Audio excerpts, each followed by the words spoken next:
Welcome back, everybody. Today we got some exciting news. The iPad Pro got a major update at Apple's Let Loose event this morning. I believe they streamed it today at 10 a.m. Sadly, I was in school. I didn't take off. I know. I don't know why.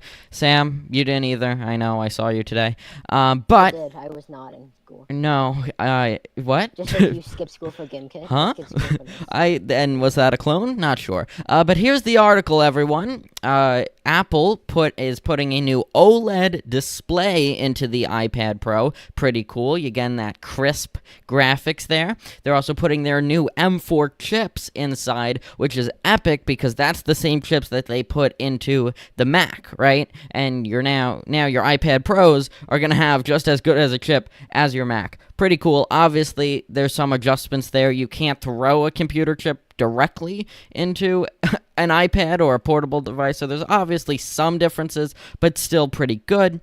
I believe both the iPad Pro and the iPad Airs are available in sizes that go up to 13 inches, which is pretty good. They were really advertising that. There's also new accessories for the display, like the Apple Pencil Pro, which let's take a little look at that in a second, but it's going to have haptic feedback and Find My built in, which is pretty cool, right? If you lose your Apple Pencil, that's going to be great, and just a better overall experience with the haptic, not sensors, but, feedback there.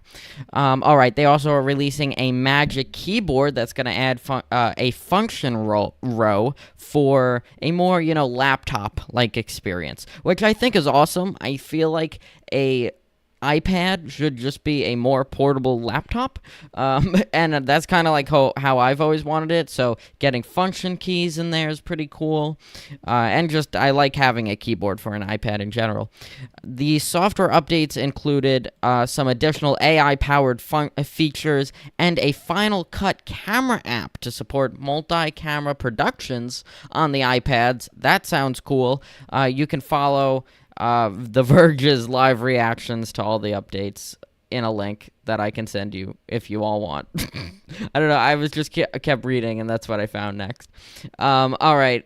So I think this is pretty cool. A lot of features here. Sam uses an iPad a lot more than I do, so I want to hear your reaction, Sam. Are you looking to upgrade to a Pro? You have the normal version, right? I think so. You think you don't even know? How do you No, I review don't. tech and talk about tech and you don't even know what your own device? Kick him off the show, everyone. We gotta get. Sorry, Sam's fired. There you go. Oh. All right. Yeah, I do. Have you ever used an Apple Pencil or an iPad Pro? No, neither. Okay, let me keep talking instead of Sam here.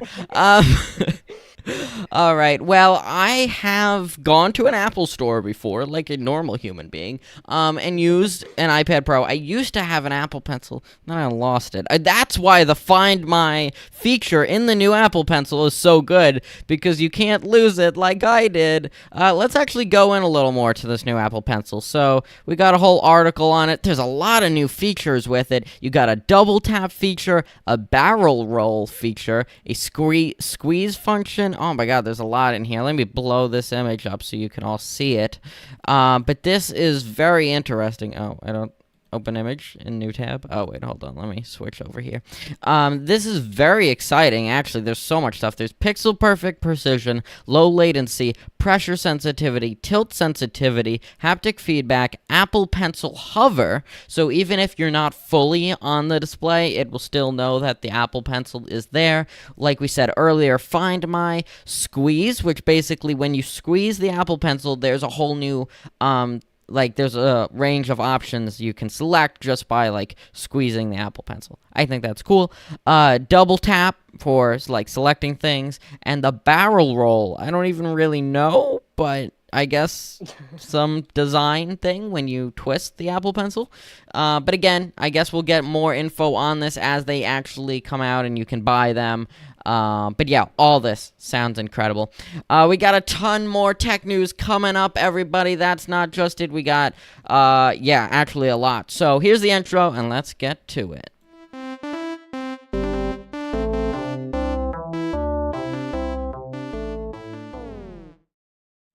All right, so let's take a look at today's tech history. On this day in 1946, Sony was founded as Tokyo Tushin. Okay, yeah, I can't pronounce this. I did that Tushin purpose. Kagyo? Sam, you're so kind to me. The company welcome. changed their name to Sony in 1958. All right, cool. Happy birthday to Sony. It's not TSARP's birthday, though. It's coming up in October. Okay, the iOS and iPad OS 17.5 release candidate developer beta is now available. I am pretty sure I'm currently on it, believe it or not. I'm not the first one to update normally. Let me check. I know they were really prompting me, and it was really annoying, because, like, every time I would use my phone... Oh, wait, no, I'm not. Okay, I'm just on 17. On the developer beta. Let me update tonight to the 17.5. But I'm doing it now. But we'll see. So what it comes with, you have they're wrapping up this round of betas before the update goes to everyone. It's fairly minor for the US, adding things like Apple's Next Pride wallpaper and a new Apple News puzzle game. That's cool. Sam, you love puzzle games. Do I? Yeah, you I play. mean, I do. Yeah, did you forget that you forced me on TSARP the other day to play Connections because you said it's one of your favorite games? Oh yeah, that's a pretty good game. Yeah. All right, Sam. Yeah, you've got the best insights. All right. It's much more significant for the EU, though, where Apple updated iPhones will now be able to download apps straight from the web. Here it comes, everyone. That's gonna be epic. Again, this is just for the 17.5 developer beta, so you gotta get on the beta, everyone, because you gotta be cool, okay? Yeah, I'm on it. You don't really even need to do anything. I think there's just like a little sign up. You do the sign up, and then you're good. So yeah, go check it out. Let's move on to our big... Oh, wait, we're on the big three topics. Amazon adds 50 electric trucks to its delivery fleet in a bid to reduce pollution. The company has said it wants to be carbon neutral by 2040, but its emissions have flatlined in recent years. Well, at least they flatlined. They've been expanding so much, so it's nice to hear with all that expansion, they haven't been emitting anything more. But let's take a look. So, yeah, so there's going to be 50 battery-powered electric heavy-duty trucks in California, and it claims it's the largest such fleet in the country. They said that the new trucks represent an important step in its mission to eliminate pollution from its global operations. All right, I think that's pretty cool. My question is, and I think if we zoom in on this logo, yeah, there we go. They are made by Volvo. So that's interesting to know because we all know that Tesla makes electric semi-trucks. I was wondering if there was a partnership here, but no, they're made by Volvo. No, that's not even right. Volvo, you get it. Volvo, the car company. All right. The heavy-duty trucks are they said it in the article. I didn't need to zoom in on the picture. Okay, forget about that.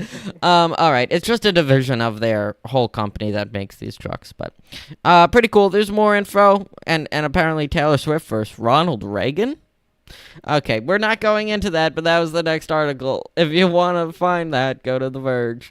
All right, Nintendo pretty much revealed the Switch 2 release in 2025. This news is actually, I don't know, we had the tweet itself. This was fan-submitted news by Echoless. Why did I say things so weird? Echoless on Discord. I got the link to the original tweet here from the president of Nintendo on Nintendo's Japanese account. They said that they will make an announcement about the successor to the Nintendo Switch within this fiscal year. By the way, fiscal year is just a confusing way of companies making up their own dates.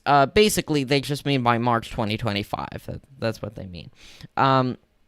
They said it has been it's been over 9 years since they announced the original Nintendo Switch, and they will be holding a Nintendo Direct this June regarding the Nintendo Switch software lineup for the latter half of 2024. But please be aware that there will be no mention of the Nintendo Switch successor during that presentation. So basically, new software coming in the last half of 2024, but nothing about the Nintendo Switch till probably 2025 before March.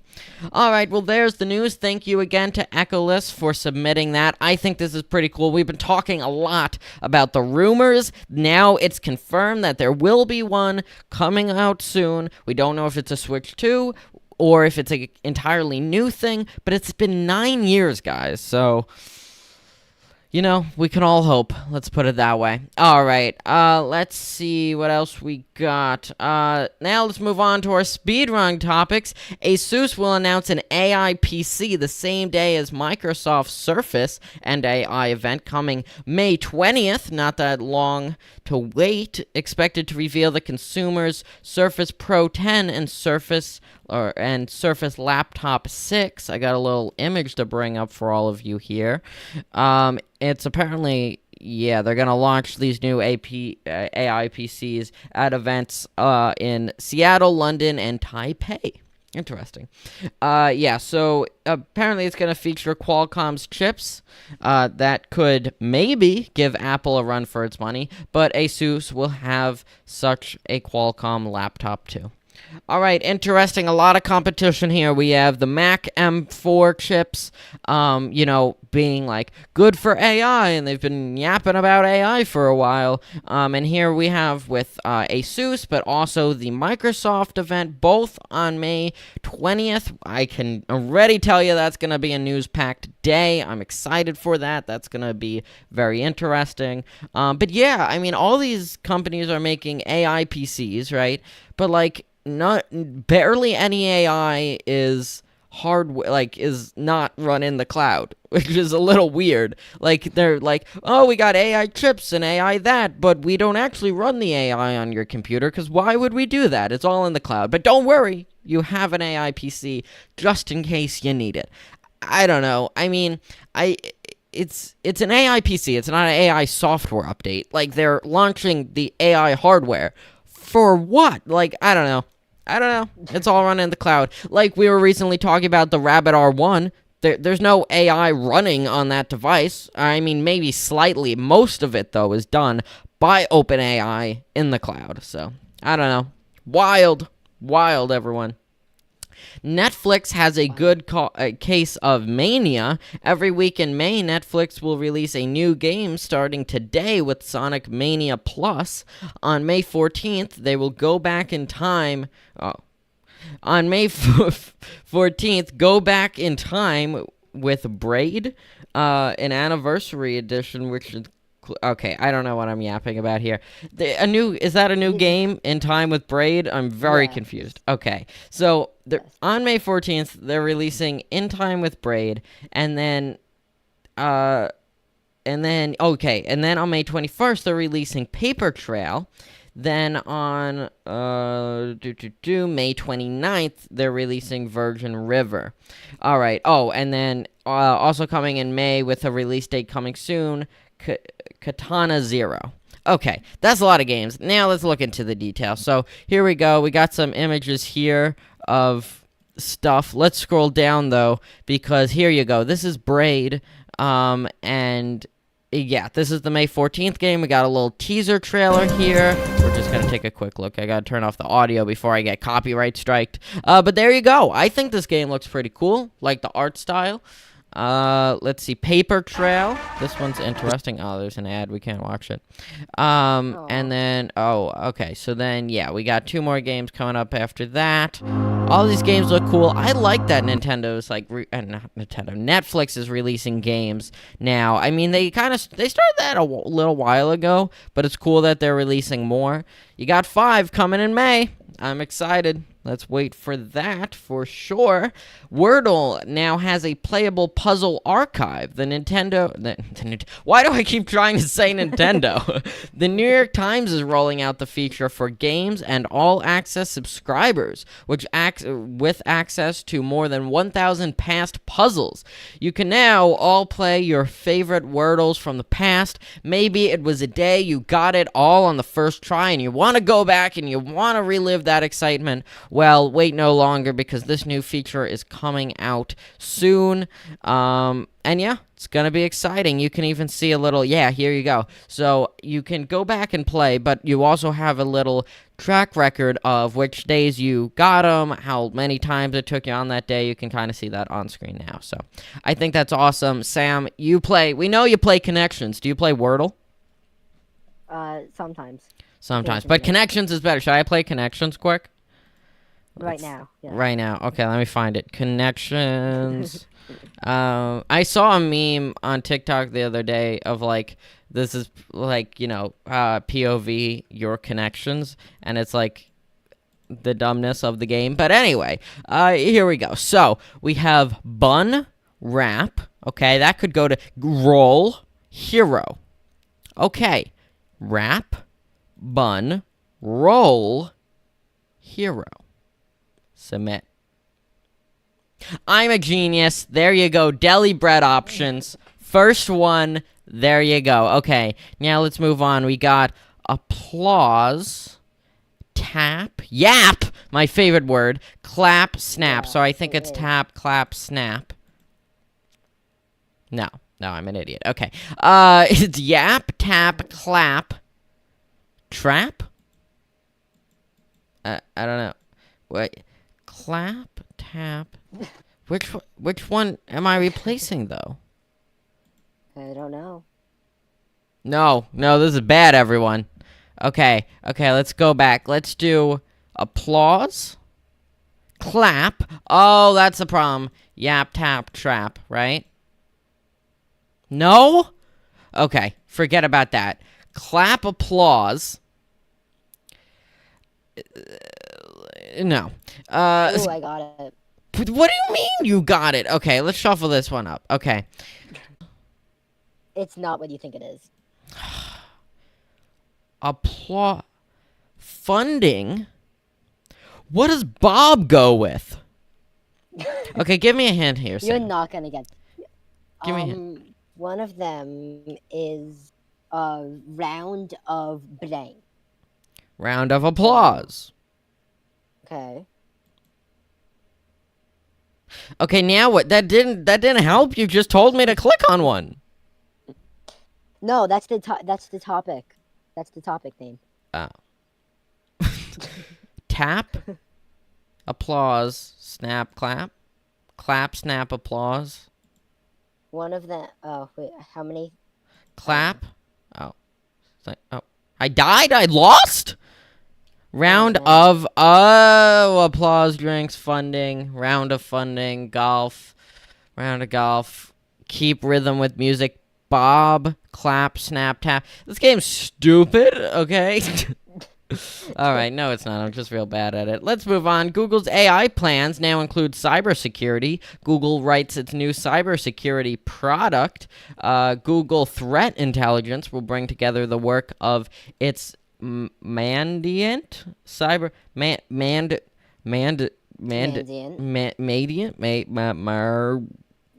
You're having trouble today, Andrew. Cybersecurity unit and virus total threat intelligence with Gemini AI model. Okay, they're just making cybersecurity better with this new it's on screen. There you go. As people try to find more uses for generative AI that are less about making a fake photo and instead actually useful, Google plans to point AI to cybersecurity and make threat reports easier to read. I think this is good. Chatbots are cool, but they're not really that, they're good, but AI has so much more it can do. Really, you need applied AI. You don't want generalized AI. You want AI to actually be implemented nice into things like cybersecurity instead of you go to your favorite car manufacturer's website and they have a random chatbot pop up next to it. That's not how AI should be used. This is not just this. I mean, think about it more like you go into, spreadsheets, right? And to make a spreadsheet, and you suddenly start making a spreadsheet about TSARP, but of all the episodes, right? And then the topics and the thumbnail, whatever. And then, the AI picks up on that and imports everything you need immediately. Like, this is how AI should be used, and not so much more in that chatbot form. Chatbots are great, but, you really need applied AI. There you go. That's my rant for the day. So I think this is cool. Cybersecurity is also very important nowadays, obviously with everything being online. So it's all good. Meta's AI tools for advertisers can now create full new images, not just backgrounds, which is awesome. I got the news report on this from CNBC today when I was watching. But basically, you have an ad, you can instantly practically make the whole thing just using Meta's new AI. As you can see from a little image here, let's open it up. Here we go. All right, so you can now see it on screen. You can see they put a text prompt in and then click generate. And now you have all these new images of what you want to advertise. And then you can put that into your ad. You can even do a little text generation there, make your AI perfect, or make your ad perfect without needing to hire graphic designers, going to other AI sites. It's just all in there. It's all baked in. And just real easy to make. So I think that's awesome. Yeah, you can see the generate text one here. So you can make the image, make the text. You're practically doing nothing but posting now and overseeing. Awesome. Great for advertisers. I bet people are going to love that. For our thumbnails? Sam, we're not AI. All right. You are. I'm not. What? Oh, you're right. You're right. At least I'm not a lizard like Mark Zuckerberg. Oh, what? All right. Threads is testing cross-platform posting from Instagram globally. Basically, you can post from Instagram and then say, put that over on Threads, and it will then transfer over to Threads. I think that's cool. But I mean, that's something X can't do and will probably never be able to do. So, Threads is it leading? No, it's really not. It will never lead. Okay, maybe one day. Never say never. But yeah, I mean, it's cool. It's cool. Threads is adding these things. Maybe I'm gonna be real optimistic here. In a few months, when we have Mark Zuckerberg on the podcast, which that's not happening. We should talk about Threads. Yeah, that would be great. All right. Earlier today, users shared that they saw control for cross posting on their Instagram accounts. Users could cross-post an individual post to turn on the feature for all of them. So what's cool is you can just turn it on for one of your posts, and then you can say do for all, and then every time you post to Instagram, you don't have to transfer it over to Threads. It just automatically goes. Makes it great for content creators that post lots and lots of content. They don't have to keep reposting stuff. Yeah. Like us. All right, let's see what else we got today. Copilot. Wow, there's a lot. Okay, we got 3 more topics. Sam, don't you dare add any more. I won't read them. All right, Copilot chat in GitHub's mobile app is now generally available. By the way, Sam, you were saying how the ChatGPT app is horrible. What gave you that impression? It's like clunky, you know? Clunky. I mean, I've never noticed that. I mean, maybe just for Android. Or were you on your iPad? On both. I've never noticed clunky. I mean, maybe because I'm on the iPhone 15. There you go. I'm so epic. All right, let's move on. GitHub on Tuesday announced that Copilot Chat, its AI chat interface for asking coding-related questions and code generation, is now available in its mobile app. Oh, wonderful. The Microsoft-owned developer platform first announced this feature last November. I forgot Microsoft owned GitHub. Wow, that's cool. Oh, so yeah, so they've really been working on AI for a while. I don't know why I didn't remember that. I should have. All right, this is cool. It's good to have AI everywhere, not just on computers, especially if Apple isn't working on their own AI. Well, they are working on it, but if they're not out, you want it on all the platforms. Microsoft, a leader in the space as we know it right now. Yeah, pretty cool. All right, next one. Meta AI is obsessed with turbans when generating images of Indian men. We're gonna get canceled off this. Bias in AI image generators is a well-studied and well-reported phenomenon, but consumer tools continue to exhibit glaring cultural biases. The latest culprit in this area is Meta's AI chatbot, which for some reason really wants to add turbans to any image of Indian men. Okay, let's put it this way. Meta is not the first to have this issue. Google was having this issue earlier in the year when they were making historical figures African American. Yeah, like George Washington. It was generating pictures of George Washington, but he was African American, which was very strange. Let's put it that way, because that's not historically accurate at all. This is also strange, right? It's just a thing that happens with AI. It shares biases, sometimes biases that are not good. Sometimes, well, all biases aren't really good at all, but just unfortunate biases. Let's put it this way. Let's hope they can clear it up. Google has been able to clear it up a lot. I mean, I think it still is an issue sometimes, but we'll have to see. Let's hope that they can work on this, because I mean, it's the future AI, and if it's not working, then that's not good. All right. Oh, okay. I saw your new topic, Sam. I'll talk about that one. That's it. All right, two more. Microsoft and OpenAI launch $2 million fund to counter election deepfakes.